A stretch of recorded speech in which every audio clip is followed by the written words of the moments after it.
आज 23 सप्टेंबर या दिवशी दैनिक जनता आवाज व कृषी भारत मीडिया आयोजित या ठिकाणी कृषी प्रदर्शन या ठिकाणी शेतकऱ्यांसाठी या गाववाल्यासाठी एवढा मोठा महोत्सव आयोजित केला आणि या महोत्सवासाठी मला इतक्या दुरून बोलिलं, माझा सन्मान केला, सत्कार केला, त्याबद्दल त्यांना प्रथम धन्यवाद देतो आणि आणखी परत एकदा धन्यवाद देतो कारण की त्यांनी माझी तुमची भेट घालून दिली, त्याबद्दल परत एकदा धन्यवाद देतो आणि विषयाकडे होतो।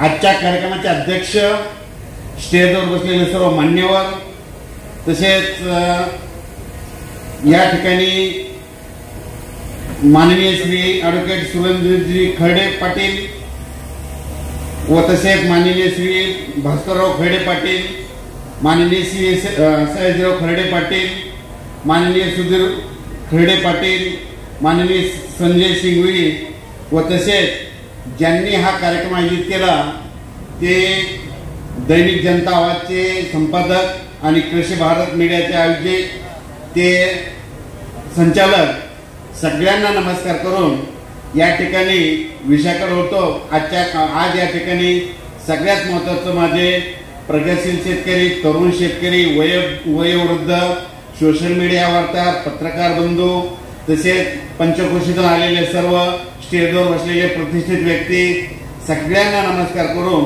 विषयाकडे होतो। आणि सुरुवातीला एक अंदाज सांगतो कारण की हे तुमचा कार्यक्रम पार पाडण्यासाठी एक सगळ्यात महत्त्वाचा अंदाज आहे। पाऊस पाहिजे का तुम्हाला? मी म्हटलं तर लगेच सांगतो कधी येणार। तर सुरुवातीला अंदाज देतो की आज आहे 23 सप्टेंबर, आज मात्र आज एकदा पाऊस येणार आहे खडे साहेब, म्हणजे आज देखील पाऊस येणार आहे म्हणून हे अंदाज लक्षात घ्या। पण उद्या 24 पासून 24, 25, 26 च्या दरम्यान चांगलं सूर्यदर्शन होईल आणि इथं मात्र जागा हडकल म्हणून हे देखील तुम्हाला सांगतो। त्याच्यानंतर 27 तारखेपर्यंत देखील अशीच परिस्थिती राहील, मात्र 28, 29 ला मात्र तुमच्या ह्या कोलारलाच नाही तर अहिल्यानगर सहित संपूर्ण महाराष्ट्रात अतिवृष्टी होणार आहे म्हणून हे देखील अंदाज लक्षात घ्यायचा। म्हणजे सांगायचं झालं तर 27, 28, 29, 30 च्या दरम्यान राज्यातच मोठा पाऊस पडणार आहे म्हणून हे लक्षात घ्यायचं। पण आणखीन 2-4 दिवस तुमचा कार्यक्रम चांगला राहणार आहे म्हणून हे देखील सांगू इच्छितो। तर मी ज्यावेळेस तुमचे आयोजक कृषी भारतचे तुमचे जे सदस्य आहेत तेजस्वी असतात त्यांनी मला फोन लावला होता, आमच्या इथे ह्या दिवशी प्रदर्शन आहे। मी म्हटलं त्यावेळेस पाऊस आहे। त्याच्यानंतर आमचे सुरेश चव्हाण आहेत, तर आमचे मित्र 10 वर्षापासून, त्यांना देखील सांगितलं होतं की तुम्ही सांगा की त्यांना डोमची व्यवस्था करा कारण की मोठा पाऊस येणार म्हणून ती देखील त्यांना कल्पना दिली होती। आणि या ठिकाणी मनात आल्याच्या नंतर हे वाटत होतं एवढा मोठा कार्यक्रम आणि रात्री पाऊस पडला, पण काय निसर्गाला ते म्हणजे शेवटी कसं असतं, निसर्ग जे गोष्टी करायच्या ते शेवटी करतो। असो, या परत एकदा अंदाज सांगतो, आज आहे 23 सप्टेंबर, आज देखील तुमच्या भागामध्ये अहिल्यानगरकडे खूप पाऊस पडणार आहे हे अंदाज लक्षात घ्यायचा। 24, 25, 26, 27 या दरम्यान चांगलं सूर्यदर्शन होईल, थोडाफार एखादा 10 मिनिटाचा एक सटका येईल म्हणून त्याची एवढी काही गरज नाही, पण 28, 29, 30 च्या दरम्यान जोराचा पाऊस पडणार आहे। पण त्याच्यानंतर तुम्हाला एक सांगू इच्छितो 2 तारखेपासून ते 10 तारखेपर्यंत चांगला पाऊस उघडणार आहे, सूर्यदर्शन होणार आहे म्हणून हे देखील द्राक्ष शेतकरी असेल तर त्यांनी देखील अंदाज लक्षात घ्यायचा। मग त्याच्यानंतर परत पाऊस कधी येणार आहे तर ऑक्टोबरमध्ये 10, 11, 12, 13 ऑक्टोबरच्या 3 दिवसामध्ये महाराष्ट्रामध्ये जवळपास 12-13 हजार गावाला पाऊस पडत म्हणून हे देखील अंदाज लक्षात घ्यायचा। मग त्याच्यानंतर परत पाऊस कधी येणार तर दिवाळीमध्ये 24, 25 तारखेला एकदा 2 दिवस थोडा पाऊस येणार आहे म्हणून हे अंदाज लक्षात घ्यायचा। आणि त्याच्यानंतर थंडी कधी येणार आहे तर ती देखील सांगतो 2 नोव्हेंबरला मात्र तुम्ही सगळेजण स्वेटर घातलेले दिसतील म्हणून हे देखील 2 नोव्हेंबरचा थंडीचा अंदाज लक्षात घ्या। त्याच्यानंतर परत सांगतो, आता हे झाला फक्त 1-1.5 महिन्याचा अंदाज। आता पुढच्या वर्षी पाऊस कसा पडणार, मी म्हटलं होतं हे आहे 2025, यावर्षी खूप पाऊस पडेल म्हटलं होतं, तर तुम्ही बघा आणि सगळे तळे एका लग्नामध्ये सांगितलं होतं, एक लग्न होतं परभणीला आणि त्या लग्नामध्ये नांदेडचे शेतकरी होते, ते म्हणले हे जायकवाडी धरण भरेल का, तर त्यांना म्हटलं जायकवाडीत नाही तर महाराष्ट्रातले सगळे धरणं भरतील आणि 2-2, 3-3 वेळेस पाणी सोडावं लागेल म्हणून हे त्यांना अंदाज दिला होता। आणि आणखीन एक तुम्हाला एक सांगू इच्छितो, तुमच्या निळवंडे बाजू वरतीच का निळवंडे धरण आता वरतीच आहे बघा, आणखीन तुम्ही बघा 2 तारखेला बघा तुमच्या निळवंडे धरणाचं पाणी सुटलं असं हे जनता आवाज मधूनच बातमी दिली होती. म्हणजे कधी कोणतं धरण भरणार हे मला अगोदरच माहित असतं. तर ते करत असताना तुम्हाला सांगतो की हे सांगत असताना तुम्हाला सांगू इच्छितो की आहे 2025 यावर्षी खूप पाऊस पडणार आहे. आता 2026 ला मात्र पाऊस कमी राहणार आहे, मात्र पिकं मात्र चांगली येणार आहे. म्हणून हे 2026 चा अंदाज लक्षात घ्यायचा. त्याच्यानंतर 27-28 ला खूप पाऊस पडणार आहे, 2029 ला परत पाऊस कमी पडणार आहे. 30-31 ला जास्त पाऊस पडणार आहे, 2032 ला पुन्हा कमी पडणार आहे. 33-34 ला खूप पडणार आहे, 2035 ला परत कमी पडणार आहे. 36-37 ला जास्त पडणार आहे, 2038 ला कमी पडणार आहे. 39-40 ला जास्त पडणार आहे, 2041 ला परत कमी पडणार आहे. 42-43 ला जास्त पडणार आहे, 44 ला परत कमी पडणार आहे. 100 पर्यंत सांगायचं का, पण तुमच्या लक्षातच नाही राहणार. म्हणजे इतका अभ्यास तुमच्यासाठी केलेला आहे. तुम्हाला यापुढे तुम्हाला सांगतो, यापुढे पाऊस कोणाला विचारत जाऊ नका. पाऊस 4 महिने, थंडी 4 महिने, उन्हाळा 4 महिने, हे झाले 3 ऋतू. दरवर्षी पाऊस कधी येतो? लहान मुलाला जर विचारला ना कधी येतो, तो डायरेक्ट म्हणतो 7 जूनला पाऊस येतो. पण आता एक गोष्ट लक्षात घ्या, या ग्लोबल वॉर्मिंग मुळे काय झालं, निसर्ग 22 दिवस पुढे सरकला, थंडी 22 दिवस पुढे सरकली, उन्हाळा 22 दिवस पुढे सरकला, पावसाळा 22 दिवस पुढे सरकला. मग आता यापुढे पाऊस कधी येतो? दरवर्षी 7 जूनला. मग आपण आता 22 दिवस पुढे सरकायला काही हरकत नाही. मग पुढच्या वर्षी पाऊस कधी येणार? माझं म्हणणं यापुढे कधीच कोणाला विचारायचं नाही. एक सगळ्यात तुम्हाला सांगतो, आता पुढच्या वर्षी देखील पाऊस कधी येणार आहे आणि या ठिकाणचे शेतकरी कधी सोयाबीन पेरणार आहे हे देखील तुम्हाला सांगतो. तर यापुढे तुम्हाला सांगतो 22 दिवस पुढे सरकार निसर्ग, मग त्या 7 मध्ये 22 मिसळा. आता दरवर्षी काय करा, तुमच्या घरी कॅलेंडर बघा, त्या कॅलेंडर मध्ये काय करा, 27, 28, 29 जूनला असं गोल करून ठेवा. दरवर्षी आपल्या महाराष्ट्रामध्ये 27-28 जूनला पाऊस पडेल आणि हे सगळे शेतकरी सोयाबीन पेरायलेले दिसते. म्हणून हे दरवर्षीचा अंदाज लक्षात घ्या. म्हणजे आता काय करा, या वर्षीच नाही तर यापुढे कधी मला विचारायची गरज नाही. मग काय करायचं, तुम्ही कोणीही जर विचारलं जून मध्ये पाऊस कधी येणार, डायरेक्ट तुम्ही म्हणायचं जूनच्या शेवटच्या आठवड्यात आपली पेरणी होणार आहे. हा वर्षानुवर्षाचा अंदाज लक्षात घ्या. त्याच्यानंतर जर जूनच्या शेवटच्या आठवड्यात काही जण त्या शेतामध्ये वापसा नसली आणि त्यांची पेरणी राहिली, मग जुलैमध्ये कधी पाऊस पडणार? परत हे कोणाला विचारू नका, कोणत्या तज्ञाला विचारू नका. काय करा, जुलैमध्ये पाऊस येण्याची तारीख काय करा, वर्षानुवर्षीची एक लक्षात घ्या. 10 जुलै ते 15 जुलै, 10, 11, 12, 13, 14, 15 हे 5 दिवस लक्षात घ्या. त्या 5 दिवसाला काय करा, गोल करून ठेवा. दरवर्षी आपल्या महाराष्ट्रामध्ये 10 जुलै ते 15 जुलै मध्ये पाऊस पडतो आणि जे राहिलेले सगळे शेतकरी असतात त्यांची पेरणी करून टाकतो. म्हणून ही एक निसर्गाला काळजी आहे. म्हणून ही एक तारीख लक्षात घ्या. त्या तारखेचे एक तुम्हाला विशेष सांगतो, दरवर्षी तुम्ही बघा पंढरपूरची यात्रा कधी येते, कधी 8 जुलैला येते, कधी 9 जुलैला येते, कधी 10 ला येते. मग आपले पूर्वज काय म्हणतात, पंढरपूरची यात्रा परतली की पाऊस येतो. मग ती तारीख कोणती, 10 जुलै ते 15 जुलैला दरवर्षी महाराष्ट्रात पाऊस येतो. हे कायमच लक्षात घ्या, परत कोणाला विचारू नका. त्याच्यानंतर एवढं सांगतो, आज सप्टेंबर महिना आहे, सप्टेंबर महिन्यातली काय करा, एक कायमची पाऊस येण्याची तारीख लक्षात घ्या. कोणती तारीख मी प्रत्येक कार्यक्रमामध्ये सांगत असतो, 16 सप्टेंबर ते 21 सप्टेंबर. 16, 17, 18, 19, 20, 21 सप्टेंबरला महाराष्ट्रामध्ये दरवर्षी विजेच्या कडकडाचा पाऊस येणार. म्हणून ही एक वहीमध्ये लिहून टाका. आणि तुम्ही बघितला पाऊस पडला का नाही, म्हणून ही एक तारीख काय करा, कायमची लक्षात घ्या. त्याच्यानंतर काय करा, डिसेंबर महिन्यातली एक तारीख लक्षात घ्या. नेमकी डिसेंबर महिन्यामध्ये 2 डिसेंबर ते 7 डिसेंबर, 2, 3, 4, 5, 6, 7 डिसेंबरला दरवर्षी महाराष्ट्रामध्ये हिवाळ्यामध्ये विजेच्या कडकडासह पाऊस येणार. म्हणून ही एक तारीख लक्षात घ्या. आणि आणखीन एक तारीख सगळ्यात महत्वाची, ती म्हणजे कोणती, गारपीट कधी होते ही एक तारीख तुम्हाला कोणता तज्ञ सांगणार नाही, ती एक वहीमध्ये लिहून ठेवा. दरवर्षी आपल्या महाराष्ट्रामध्ये 22 फेब्रुवारी ते 10 मार्च त्या 20 दिवसामध्ये गारपीट होणार. ही एक वहीमध्ये कायम लिहून घ्या. तुम्हाला एक सांगू इच्छितो, पण ही गारपीट कधी असते, कधी अहिल्यानगरकडे झाली तर कधी आमच्या परभणी जिल्ह्याकडे होईल, कधी साताऱ्याकडे होईल, कधी सांगलीकडे होईल. गारपीट काय करते, दरवर्षी भाग बदलत राहते. म्हणून हे अंदाज ही एक लक्षात घ्यायचा. ह्या झाल्या तुम्हाला पाऊस येण्याच्या तारखा. आता तुम्हाला सुरुवातीला माझा परिचय देतो. माझं नाव आहे, माझं नावच आहे बघा, पंजाब उत्तमराव डक. माझं नाव पंजाब आहे, आडनाव डक आहे. बरेच जण म्हणतात एक पंजाबचा डक आहे, महाराष्ट्रातल्या लोकांना अंदाज येतो. मी काय पंजाबचा नाही, काय नाही. मी आपल्या मराठवाड्यातील परभणी जिल्ह्यातील गुगळी धामणगावचा एका शेतकऱ्याचा मुलगा आहे. मी जिल्हा परिषद शाळेत अंशकालीन टीचर देखील होतो, वसई शाळेत देखील होतो. पण हे करत असताना काय झालं, महाराष्ट्रातले शेतकरी शेती करायले, बियाणं आणायले, खत पेरायले, ह्या सगळ्या काही गोष्टी तुमच्याजवळ आहेत, फक्त हा निसर्ग तुमच्या हातात नाही.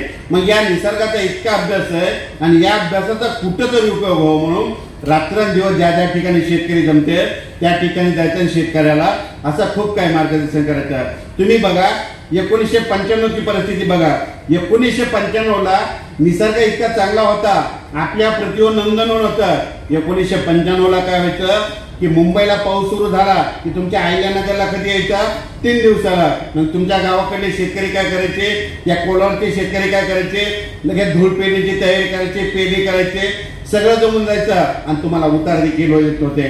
म्हणजे कशामुळं, त्यावेळेस निसर्ग चांगला होता, आपल्या प्रतिनंदन होतं. पण त्याच्यानंतर काय झालं, 1996 ते 2001 जागतिकीकरण झालं, कारखानदारी वाढली, वाहनं वाढले, रस्ते वाढले, हायवे रोड सुरू झाले, कंपन्या वाढल्या.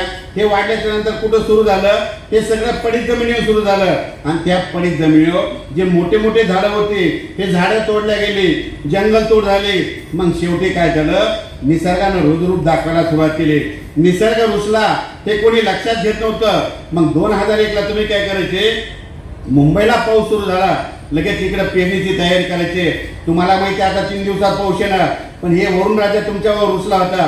मग पाऊस काय करायचा, तुमच्या अहिल्यानगरकडे येत नव्हता, गुजरातकडे निघून जायचा. मग त्यावेळेस 2001 ला आपल्या महाराष्ट्रामध्ये अंदाज देणारे कोणी होतं का, कोणी नव्हतं.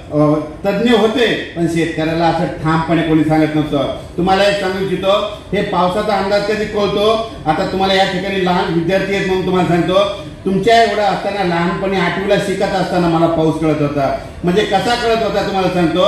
आमच्या गावामध्ये जिल्हा परिषदेची शाळा 10वी पर्यंत आहे बघा. आणि 10वी पर्यंत शाळा असल्यामुळे काय होतं, पिंपळगाव, हिस्सी, गव्हाण या 3 गावचे विद्यार्थी शाळेमध्ये यायचे. आणि शाळेमध्ये आल्याच्या नंतर जिल्हा परिषदेचा टाइम काय असतो, 10 ते 4 असतो. मग कधी कधी काय होतं, पावसाळ्यामध्ये काय व्हायचं, 3:45 वाजता असं आभाळ खूप यायचं. मग मी सरला म्हणायचं, सर आता काय करा, हे जे बाहेरगावचे विद्यार्थी आहेत त्यांना लवकर सोडा. सर म्हणायचे कशामुळं, मी म्हणायचे आता 10 मिनिटांना पाऊस येणार आहे आणि त्या पिंपळगावच्या नाल्याला पाणी येणार आहे. मग हे विद्यार्थी काय करतात, त्या नाल्यातून जातात. मग सर काय करायचे, अर्धा 1 तास त्यांना लवकर सोडून द्यायचे. म्हणजे सांगायचं झालं तर म्हणजे हे अभ्यास ह्या 5-6 वर्षात नाही, लहानपणी 8वीला शिकत असताना पाऊस कळत होता, इतका अभ्यास आहे. असो, यापुढे तुम्हाला सांगतो, पाऊस कधीच कोणाला विचारत जाऊ नका. तुम्ही बघा, कोणतंही तंत्रज्ञान काय होतं, 5-10 वर्षे चालल्याच्या नंतर ते बंद पडतं. तुम्ही बघा, सुरुवातीला तंत्रज्ञानामध्ये काय होतं, रेडिओ आले होते बघा. रेडिओ 10-15 वर्षे चाललं, ते बंद पडलं. त्याच्यानंतर काय झालं, वायरलेस आलं. वायरलेस किती वर्षे चाललं, 10-15 वर्षे चाललं, ते बंद पडलं. त्याच्यानंतर काय आलं, एक तरंग फोन आला होता, ते देखील 2003-4 ला ते बंद पडलं. त्याच्यानंतर काय झालं, आता हे इंटरनेटचे युग आलंय. हे इंटरनेट युग देखील काय होईल, आणखीन 8-10 वर्षे चालत आणि हे बंद पडलं. मग हे बंद पडल्याच्या नंतर तुम्हाला मेसेजद्वारे पाऊस कोण सांगा. तुम्हाला सांगतो, हे सगळं जरी बंद पडलं ना, ते निसर्गातलं एक झाडं, प्राणी, पक्षी हे तुम्हाला पाऊस सांगतात. यापुढे तुम्हाला सांगतो, पाऊस कधीच कोणाला विचारत नाही. एक सोपं गणित सांगतो, पूर्व दिशा येते ना, पूर्व दिशा, ही पूर्व दिशा आणि ही पश्चिम दिशा. एक सगळ्यात सोपं गणित, पाऊस कसा ओळखायचा सगळ्यात गोष्ट लक्षात यायची. ही पूर्व दिशा, पश्चिम दिशा. पावसाळ्यामध्ये पश्चिम दिशेला दिवस मावळत असताना तांबडा आभाळ होतं बघा. आता यापुढे तुमच्याकडे मोबाईल येतं, तांबडा आभाळ झालं, लगेच त्याचा फोटो काढायचा आणि लगेच आपल्या मित्राला म्हणायचं आता 3 दिवसात पाऊस येणार आहे म्हणून. हे पावसाचं कारण लक्षात येतं. तुम्हाला बघायचं झालं तर तुम्ही काय करा, 26 आणि 27 तारखेला तुमच्या इकडं इतकं तांबडा आभाळ होईल, लगेच तुम्ही काय करायचं, फोटो काढून ठेवा. बघा 28, 29, 30 तारखेला तुमच्या अहिल्यानगरकडे मुसळधार पाऊस पडतोय का नाही, हे कारण तुम्हाला लगेच बघायला भेटतं. म्हणजे तांबडा आभाळ पावसाळ्यात झालं की 3 दिवसाला पाऊस येणार म्हणून हे पाऊस येतं कारण लक्षात घेतात. परत एक सांगतो, आपल्या घरी असे लाईट असतात, आपल्या घरच्या लाईटवर, ट्यूबवर पावसाळ्यामध्ये किडे आले, पाकोळे आल्या, आपण म्हणायचं 3 दिवसाला पाऊस येणार आहे म्हणून हे पाऊस येतं कारण लक्षात येतं. तुम्हाला बघायचं झालं तर तुम्ही काय करा, 26 आणि 27 तारखेला तुमच्या घरचा जे बाहेरचा लाईट आहे त्याच्यावर काय होईल, किडे येतील, पाकोळे येतील. आपण म्हणायचं 3 दिवसात पाऊस येणार आहे म्हणून हे एक पाऊस येतं कारण लक्षात येतं. आणखीन एक सोपं कधी सांगतो. काय करायचं, पावसाळ्यामध्ये काय होतं, असं उभं वारं सुटतं बघा. आणि उभं वारं सुटल्याच्या नंतर जूनच्या महिन्यामध्ये तुम्हाला कोणी पाऊस सांगत नाही. माझं म्हणणं एक आहे, यापुढे पाऊस कोणाला विचारायचं नाही. एक सगळ्यात सोपं गणित सांगतो.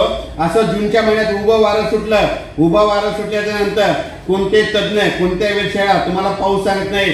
मग अशा वेळेस पाऊस कोणाला विचारायचा, तर तुम्हाला सांगतो, हे जे झाड आहेत ना, त्या झाडावर चिमण्या बसलेल्या असतात. या चिमण्या काय करतात, ज्या ज्या ठिकाणी माती आहे त्या मातीमध्ये आंघोळ करतात.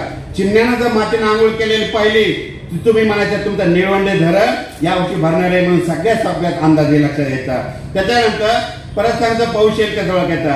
काय करायचं, निसर्गामध्ये अशा काही गोष्टी आहेत, निसर्गातले प्राणी पक्षी देखील पाऊस सांगतात.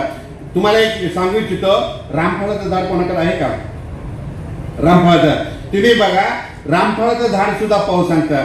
रामफळाचं झाड कुठं पाऊस सांगतंय का, तुम्ही बघा, यावर्षी तुमच्या रामफळाच्या झाडाला रामफळच नव्हते लागले, बरोबर आहे ना. गेल्या वर्षी नव्हते लागले, बरोबर आहे. आज 2 वर्ष मात्र खूप लागले. रामफळाचं झाड 1 वर्षाचा हवामान अंदाज देतात. कसं देतात बघा, ज्या वर्षी तुमच्या रामफळाच्या झाडाला खूप रामफळ लागले, ते रामफळाच्या झाडामध्ये शेतकऱ्यांनो यावर्षी पाऊस कमी पडणार आहे, दुष्काळ पडणार आहे असा अंदाज ते रामफळाचं झाड देतात. आणि तुमच्या रामफळाच्या झाडाला खूप रामफळ लागले की रामफळ लागले की त्या वर्षी पाऊस कमी होणार आहे असा अंदाज तो देतो. त्याच्यानंतर परत सांगतो पाऊस येईल कसा ओळखायचा. एक सगळ्यात सोपं गणित सांगतो. काय करायचं, आपल्या शेतामध्ये एक लिंबाचं झाड आहे बघा. लिंबाचं झाड सुद्धा पाऊस सांगतात.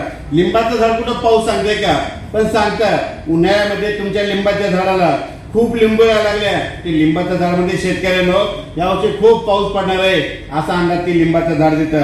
वाटल्यास तुम्ही काय करा, आठवा, तुम्ही जर निसर्ग प्रेमी असाल तर तुम्ही लिंबाकडे लक्ष द्या. यावर्षी लिंबाच्या झाडाला 2 वेळेस लिंबुळे लागल्या. तुम्ही बघा, ज्याने बघितलं असेल त्याने पाहिले असतात. 2 वेळेस कधी लागल्या, एकदा पाऊस कधी जास्त झाला, मे मध्ये झाला, आणि जे आता व्हायला ते सप्टेंबर मध्ये. मग हे तुम्हाला अंदाज कोणी दिला, लिंबाच्या झाडानं. परत सांगतो, एक असं झाड आहे ते तुम्हाला 1 वर्षाचा हवामान अंदाज देतात. झाड कुठे 1 वर्षाचा पाऊस सांगताय का, पण सांगताय. त्या झाडाचं नाव सांगतो. तुमच्या शेतामध्ये त्या झाडाचं नाव आहे गावरान आंबा. आपल्या शेतकऱ्याला 1 वर्षाचा पाऊस सांगतो. कसा सांगतो तुम्ही लक्ष द्या. ज्या वर्षी तुमचा गावरान आंबा पिकला आणि त्या गावरान आंब्याचा कैऱ्याचा रस जर तुम्ही खूप खाल्ला की समजायचं त्या वर्षी दुष्काळ पडतो. तुम्ही बघा, 2018 पर्यंत या अहिल्यानगरच्या लोकांनी इतक्या गावरान आंब्याचा रस खाल्ला. 18 पर्यंत तुम्हाला दुष्काळाला सामना करावा लागला, पण 19 नंतर आठवा, तुमच्या गावरान आंब्याच्या झाडाला फुलवाराच लागला नाही. फुलवारा नाही म्हणजे आंबे नाही लागले, आंबे नाही म्हणजे रस नाही खायला भेटला, म्हणून पाऊस जास्त पडला. मग तुम्हाला अंदाज कोणी दिला, त्या गावरान आंब्यानं. सगळ्यात सोपं, तुमचा गावरान आंबा पिकला की समजायचं दुष्काळ पडणार, हे सगळ्यात महत्वाचं लक्षात घ्यायचं. त्याच्यानंतर एक असं झाड आहे ते तुम्हाला दुष्काळ पडणार म्हणून सांगतात. झाड कुठं दुष्काळ पडणार म्हणून सांगते का, पण सांगताय. त्या झाडाचं नाव सांगतो बिब्याचं झाड. बिब्याच्या झाडाला खूप फुलं लागले. बिब्याच्या झाडामध्ये शेतकऱ्यांनी यावर्षी दुष्काळ पडणार आहे असा अंदाज तुम्हाला ते बिब्याचं झाड देतात. आणखीन एक तुम्हाला तारीख सांगतो. 11 जूनला दुपारी 12 वाजता आकाशात वरती बघायचं. 11 जून दुपारी 12 वाजता आकाशात वरती बघायचं. सूर्याला जर खरं दिसलं ना, निसर्ग म्हणतो शेतकऱ्यांना दुष्काळ पडणार आहे असा अंदाज तुम्हाला 11 जूनला दुपारी 12 वाजता कळतो, म्हणून हे एक लक्षात येतं. परत एक सांगतो. आता या ठिकाणी आल्याच्या नंतर मी तुमच्या गावातल्या मंदिरामध्ये गेलो होतो. तुमच्या गावातल्या मंदिरामध्ये दीपावलीच्या अगोदर त्या ठिकाणी काय असतं, दीपावलीच्या अगोदर तुमच्या गावातले भजनकरी पहाटे 4 वाजता उठून काकड्याचं भजन म्हणतात. म्हणजे पहाटे 4 वाजता उठून असं लाऊडस्पीकर लावतात आणि तिथं काकड्याचे अभंग म्हणतात. तुमच्या गावच्या दीपावली अगोदरच्या काकड्याच्या लाऊडस्पीकरचा आवाज, अभंगाचा आवाज बाजूच्या लोकांना गेला पावसाळ्यात की त्यांनी म्हणायचं 3 दिवसात पाऊस येणार आहे, म्हणून हे पाऊस येत्या कानाला लक्षात. परत सांगतो पाऊस येईल कसं ओळखायचा. निसर्गामध्ये अशा काही गोष्टी आहेत, निसर्गातले प्राणी पक्षी देखील पाऊस सांगतात. जूनच्या पहिल्या आठवड्यात तुम्ही शेतात गेल्याच्या नंतर तुम्ही सरड्या बघता. सरड्यानं जर डोक्यावर लाल कलर केला, सरड्या म्हणतात शेतकऱ्यांनो 10 दिवसाला मान्सून येणार आहे असा अंदाज तुम्हाला सरडे देतो. त्याच्यानंतर घोरपडे देखील पाऊस सांगतात. घोरपडे कुठं पाऊस सांगतात का, पण तुम्ही लक्ष द्या. घोरपडे काय करतात, जूनच्या पहिल्या आठवड्यामध्ये बिळाच्या बाहेर तोंड काढून बसतात. घोरपडीनं बिळाच्या बाहेर तोंड काढून बसले, कंप्लीट 10 दिवसाला मान्सून येतो, म्हणून ते देखील लक्षात येतात. आणि योगायोगानं तुमच्या इकडं पाळीव प्राणी जास्त असल्यामुळे तुम्हाला सांगितलं, तुमच्याकडं तुम्ही जे धुळ्यानं काय करता, शेतामध्ये बैल चारत असताना कधी कधी काय होतं, बैल चारत असताना बैल काय करतात, शेपूट पाठीमागे करतात आणि असं उदातात, पळू लागतात. बैलांना शेपूट उदायला लागले, आपण म्हणायचं 8 दिवसात पाऊस येणार आहे, म्हणून हे पाऊस याचं कारण लक्षात येतं. परत सांगतो पाऊस येईल कसं बघायचं. एक सगळ्यात सोपं कारण सांगतो. या ठिकाणी डॉक्टर आहेत म्हणून सांगतो, ज्या माणसाला दम आहे आणि दम्या असणाऱ्या माणसाला पावसाळ्यामध्ये आभाळ आलं, त्या दम्याच्या लोकांना त्रास होतो. मग आपले घरचे काय करतात, त्या दम्याच्या पेशंटला डॉक्टरकडे घेऊन जातात. डॉक्टरना दम्याच्या पेशंटला तपासलं आणि त्यांना गोळ्या दिल्या आणि घरी जा म्हणलं की तुम्ही म्हणायचं पेंडवालचा पाऊस पडणार. डॉक्टरना दम्याच्या पेशंटला तपासलं आणि तिथं सलाईन लावून ठेवलं की तुमच्या वड्याला गुडघे इतकं पाणी येणार. आणि डॉक्टरनं दम्याच्या पेशंटला तपासलं आणि तिथं 8 दिवस ऍडमिट करून ठेवलं की तुमच्या पुलावून पाणी झालं. सगळ्यात मोठा हे अंदाज लक्षात येतात. म्हणजे सगळ्यात महत्वाचं, आपला शेजारी दम्याच्या पेशंटला ऍडमिट केलं की आपण म्हणायचं 3 दिवसात पाऊस येणार आहे, म्हणून ही एक अंदाज लक्षात येतात. परत सांगतो पाऊस येईल कसं बघायचं. काय करायचं, निसर्गामध्ये अशा काही गोष्टी आहेत, निसर्गातले प्राणी पक्षी देखील पाऊस सांगतात. तुमच्या गावात तुमच्या वडाच्या झाडावर, पिंपळाच्या झाडावर कावळ्यानं जर शेंड्याला घरटं केलं, त्या वर्षी पाऊस कमी पडतो. कावळ्यानं 3 फुटानं घरटं केलं, खाली केलं, त्या वर्षी पाऊस जास्त होतो, असा अंदाज तुम्हाला कावळा देतो. त्याच्यानंतर परत सांगतो पाऊस येईल कसं बघायचा. काय करायचं, निसर्गामध्ये आणखी तुम्हाला सांगतो, तुमच्या घरचा लाकडी दरवाजा खिडकी सुद्धा पाऊस सांगतात. लाकडी दरवाजा खिडकी कुठं पाऊस सांगतील का, पण तुम्ही बघा ऑगस्ट आणि सप्टेंबर महिन्यामध्ये जर तुमच्या घरचे दरवाजे लागणे गेले, ते दरवाजे फुगले, ते दरवाजे म्हणतात शेतकऱ्यांनो 10 दिवसाचा सततधार पाऊस पडणार आहे, असा अंदाज तुमचा दरवाजा देखील देतो. त्याच्यानंतर परत सांगतो पाऊस येईल कसं बघायचं. काय करायचं, तुम्ही एखाद्या ठिकाणून दररोज तुम्ही डोंगर बघता, ते डोंगर तुम्हाला दररोज दूर दिसतात, पण पावसाळ्यात तुम्ही डोंगर बघता आणि ते दररोज दूर दिसतात, पण 24 तासाचा पाऊस येणार असताना ते डोंगर असे जवळ आल्यासारखे दिसतात. डोंगर जवळ आल्यासारखे दिसू लागले, आपण म्हणायचं 3 दिवसात पाऊस येणार आहे, म्हणून हे पाऊस येतं कारण लक्षात येतं. हे झालं पाऊस येण्याचे कारण. आता विजेबद्दल सांगतो. वीज, आज रात्री जे पाऊस येणार आहे ना, त्याच्यामध्ये विजेचं प्रमाण जास्त असणार आहे. वीज म्हणजे ही वीज नाही, आकाशातील वीज. बरेच जण काय म्हणतात, पायावर माणसं वीज पडते. माझी तुम्हाला विनंती आहे, पायावर माणसावर कधीच वीज पडत नाही, पण आपले घरचे काय करतात, त्या पायावर माणसाला तांब्याच्या कडे हातात घालतात. माझी तुम्हाला विनंती आहे, तांब्याच्या कडे तुम्ही हातात घालत जाऊ नका. तांब्याच्या कडे तुम्ही हातात घातलं, बाहेर गेलात, बाहेर विजा कडकडायला लागल्या, बिलकुल तुमच्या अंगावर वीज पडते. विजा कडकडत असताना हातामध्ये तांब्याचं कडं घालायचं नाही. आता या विजेबद्दल सविस्तर माहिती सांगतो. आता तुम्ही ज्या ज्या गावाला आणि ह्या तुमच्या गावामध्ये, या कोलार गावामध्ये इतक्या विजा कडकडतात, इतक्या विजा कडकडतात, ह्या तुमच्या गावात पडत नाही आणि गावाच्या बाहेर 2 किलोमीटरना विजा पडतात. मग तुमच्या गावातल्या विजा वाचवणारा कोण आहे, तुमच्या गावातल्या विजा वाचवणारा कोण आहे माहितीये का, तुमच्या गावातलं ते मंदिराचं कळस आहे. वाटल्यास वहीमध्ये लिहून ठेवा, जर भविष्यात जर वीज पडली ना, त्या तुमच्या गावातल्या मंदिराच्या कळसावर पडत, कळस तुटून जाईल, आपण बाजूच्या घरावर पडणार नाही. कशामुळं, ते जे कळस आहे ना, ते कासं धातूच आहे.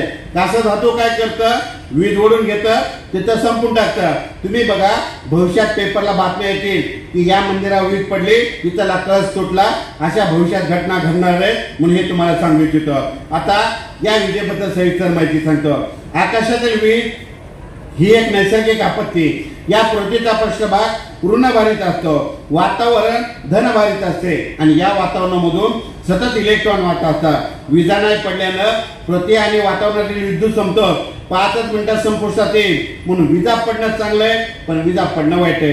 विजा पडणं अगोदर चांगलं सांगतो. आता 10 ऑक्टोबर ते 20 ऑक्टोबरच्या दरम्यान ज्यांच्या शेतामध्ये विजेच्या कडकडासह पाऊस पडेल ना, त्यांच्या ऊसाला उतार येणार, त्यांच्या गव्हाला उतार येणार, कारण की त्या विजेच्या पावसामध्ये नायट्रेट ऑक्साईडचं प्रमाण असतं. म्हणून विजेचा पाऊस चांगला. विजेचा पाऊस वाईट कशामुळं, या विजा आपल्या शेतकऱ्याच्या मुलाच्या अंगावर पडतात बैलावर पडतात, जनावरावर पडतात, म्हणून विजेचा पाऊस वाईट आहे, या विजा पडू नये म्हणून काय काळजी घेतात. माझी सगळ्यांना विनंती आहे, विजा कडकडत असताना झाडाखाली थांबत जाऊ नका. तुम्हाला एक सांगू इच्छितो की आता जे उद्याचा जे पाऊस येणार आहे त्याच्यामध्ये विजाचं प्रमाण जास्त असणार आहे. म्हणजे 27, 28, 29, 30च्या दरम्यान जे पाऊस असं त्याच्यामध्ये विजाचं प्रमाण जास्त असणार आहे. म्हणून काय करायचं, विजा कडकडायला लागल्या आपलं घर जवळ करायचं आणि स्वतःचा जीव वाचायचा. विजा कडकडत असताना झाडाखाली थांबायचं नाही. शक्यतो काय करायचं, आंब्याच्या झाडाखाली, लिंबाच्या झाडाखाली थांबत जाऊ नका, कारण की झाडावर 16% विजा पडतात. मग झाडावर वीज कशामुळे पडते, कारण की झाडाची मुळी जमिनीपर्यंत पाण्यापर्यंत गेलेली असते आणि वीज काय करते, पाण्याला शोधते, आर्थिंगला शोधते. म्हणून विजा कडकडत असताना झाडाखाली थांबायचं नाही. विजा कडकडत असताना मोबाईल टावरला हात लावून उभा राहू नका, मोबाईल टावरवर देखील वीज पडते. म्हणून हे एक लक्षात यायचं. विजा कडकडत असताना तुमच्या घराच्या उंच नारळाच्या झाडाखाली उभा राहू नका, नारळाच्या झाडावर देखील वीज पडते. म्हणून हे एक लक्षात यायचं. विजा कडकडत असताना तुमच्या घराच्या बाजूला किंवा तुमच्या शेतामध्ये लाईटचा ट्रान्सफॉर्म असला ना त्याच्या बाजूला उभं राहू नका, लाईटच्या ट्रान्सफॉर्मर देखील वीज पडते. म्हणून हे एक लक्षात यायचं. विजा कडकडत असताना एखादं 33 kV उपकेंद्र असलं त्याच्या बाजूला थांबत जाऊ नका, त्या उपकेंद्रावर देखील वीज पडते. म्हणून हे लक्षात यायचं. विजा कडकडत असताना तुमच्या घराच्या बाजूला पाण्याची टाकी असली, विजा कडकडायला लागल्या, पाण्याच्या टाकीखाली थांबू नका, पाण्याच्या टाकीवर देखील वीज पडते. मग पाण्याच्या टाकीवर कशामुळे पडते, कारण की तिथं पाणी असताना वीज काय करते, पाण्याला शोधते. म्हणून विजा कडकडत असताना पाण्याच्या टाकीखाली थांबायचं नाही. विजा कडकडत असताना उंच डोंगरावर जाऊन उभं राहू नका, डोंगरावर जास्त विजा चमकतात आणि पडतात देखील. विजा कडकडत असताना एखादा स्विमिंग टँक असला किंवा तळ असलं त्यामध्ये विजा कडकडत असताना पोहत जाऊ नका. पाण्यामध्ये दुरून कुठून पण वीज आकसली जाते. म्हणून हे लक्षात येतं. सगळ्यात सोपं, विजा कडकडायला लागल्या, आपला जो मित्र आहे, आपला जो कामगार आहे त्यांना म्हणायचं सरळ घरी जा आणि स्वतःचा जीव वाचवा. आणि एवढं करून विजा कडकडायला लागल्या आणि आपण शेतात दूर आहे, मग स्वतःचा जीव कसा वाचवायचा, एक सोपं कारण सांगतो. विजा कडकडत असताना आपल्या पायामध्ये चप्पल किंवा बूट घातलेले ठेवायचे, आपले पाय जमिनीला चिटकले नाही पाहिजे, ही गोष्ट लक्षात यायची. मग विजा कडकडायला आणि आपण शेतामध्ये दूर आहे, मग स्वतःचा जीव कसा वाचायचा, एक सगळ्यात सोपं कारण सांगतो. काय करायचं, शेतामध्ये एखादा खड्डा बघायचा, तिथं जर लाकूड असलं ना, लाकूड घ्यायचं, त्या खड्ड्यात टाकायचं, त्या लाकडावर पाय ठेवायचे, खाली बसायचं, दोन्ही हाताने कानात झाकून घ्यायचे, ही मान दोन्ही पायाच्या मधात घालायची. असं केल्याच्या नंतर तुमच्या अंगावर वीज पडणार नाही. सगळ्यात सोपं एक कारण लक्षात येतं. हे झालं विजेबद्दल. आता या ठिकाणी द्राक्ष शेतकरी आहेत म्हणून तुम्हाला सांगतो, गारपिटीबद्दल सांगतो. गारपिटीवर अभ्यास करण्यासाठी महाराष्ट्रामध्ये मला 15 वर्ष गेले. 15 वर्ष गेल्याच्या नंतर तुम्हाला सांगतो, इतका अभ्यास केला, नेमकी गारपीट कुठं होते, कशी होते हे तुम्हाला सांगतो. पण हे काय करा, एक तारीख लक्षात घ्या. दरवर्षी आपल्या महाराष्ट्रामध्ये 22 फेब्रुवारी ते 10 मार्च गारपीट होणार, हे वहीमध्ये कायमचे लिहून घ्या. मग नेमकी गारपीट कुठं होते तुम्हाला एक सांगू इच्छितो. तुम्हाला कोणताच तज्ञ सांगणार नाही. तुम्हाला एक सांगू इच्छितो, जिथं काळीची जमीन असते ना तिथं गारपीट होत नाही, आणि ज्या ठिकाणी खडकाची जमीन आहे, डोंगराळ जमीन आहे, तिथं माता गारपीट होते. म्हणून हे एक लक्षात येतं. एक सांगू इच्छितो, या ठिकाणी एखादी नदी आहे तिथं, त्या नदीच्या बाजूला, आता यापुढे लक्षात घ्या, त्या नदीच्या बाजूला त्या नदीच्या बाजूनं तिकडून 1 किलोमीटर आणि इकडून 1 किलोमीटर त्या भविष्यामध्ये त्या पट्ट्यात गारपीट होणार किंवा तशी झालेली असतात. म्हणून हे कारण लक्षात येतं. जर भविष्यात जर झाली ना, त्या नदीच्या बाजूला तिकडून 1 किलोमीटर इकडून 1 किलोमीटर त्या पट्ट्यामध्ये गारपीट होते, हे एक वहीमध्ये लिहून ठेवा. एखादा कॅनल असं, कॅनलच्या बाजूला इकडून 1 किलोमीटर इकडून 1 किलोमीटर त्या पट्ट्यामध्ये गारपीट होते. म्हणून हे एक लक्षात घ्या. त्याच्यानंतर काय करायचं, एखादं तळ असलं, मोठं धरण असलं, धरणाच्या चारही बाजूनं 1 किलोमीटरच्या अंतराने गारपीट होते. म्हणून हे एक लक्षात घ्या. विज्ञानाच्या भाषेत सांगायचं झालं तर गारा पडण्यासाठी 2 गोष्टी लागतात. एक तर हवा उंच जायला हवी आणि त्या हवेमध्ये बाष्पाचे प्रमाण असायला हवं. पण 2020च्या नंतर आपल्या महाराष्ट्रामध्ये इतकी गारपीट वाढली. तुम्ही काय करा, एखाद्या तज्ञाला विचारा, कोणी सांगणार नाही. 2020च्या नंतर गारपीट वाढण्याचं कारण सांगतो. आतापर्यंत आपल्या बाजूला गुजरात आहे आणि गुजरातच्या बाजूला अफगाणिस्तान आहे. अफगाणिस्तानचं बाष्प आपल्याकडे कधीच येत नव्हतं. बाष्प म्हणजे सगळ्यात सोपं सांगतो, आभा. तिकडचा आभा आपल्याकडे हिवाळ्यामध्ये कधीच येत नव्हतं, पण काय व्हायलंय जानेवारी आणि फेब्रुवारी मध्ये काय व्हायलंय, आपल्या इकडं ऊन तापायलंय. ऊन तापल्याच्या नंतर या ठिकाणी हवेचे कमी दाब तयार होतात. कमी दाब तयार झाले की वारे जास्त दाबाकडून कमी दाबाकडे येत असल्यामुळं आपल्या इकडे ते बाष्प खेचलं चाललंय, म्हणून आपल्या इकडे गारपीट वाढली. गारपीट कमी करायची असं तर झाडं लावा लागतील. झाडं लावा, पृथ्वीचं तापमान कमी करा. जोपर्यंत तुम्ही झाडं लावणार नाही तोपर्यंत हे काही तापमान होणार नाही. पण झाड, परत एक विद्यार्थ्यांना प्रश्न विचारतो, झाडं नसले तरी पाऊस पडतो का? झाडं नसल्यावर देखील पाऊस पडतो, पण पाऊस असा पडतो जगातून पाणी वाटल्यासारखा. जितकी झाडं जास्त तितका पाऊस रिमझिम पडतो. तुम्ही बघा, वाळवंटात देखील पाऊस पडतो, राजस्थानला पाऊस पडतो, पण पाऊस पडतो कसा पडतो? अतिमुसळधार पडतो. म्हणून म्हणतो भविष्यामध्ये झाडं लावावी लागतील. झाडं लावा, पृथ्वीचं तापमान कमी करा. पण झाडं असले काय नसले काय त्याच्यामुळे एक फायदा झाला. तुम्हाला सांगतो, तापमान वाढल्यामुळे एक चांगली गोष्ट झाली आणि एक वाईट झाली. तापमान वाढल्यामुळे काय झालं, एक तर महाराष्ट्रामधला इतका पाऊस वाढला, कमी वेळेत जास्त पाऊस कमी वेळेत जास्त पाऊस व्हायला. आणि याला जर लिमिटमध्ये ठेवायचं असं, त्याला ब्रेक लावायचा असं, तर भविष्यात झाडं लावावं लागते.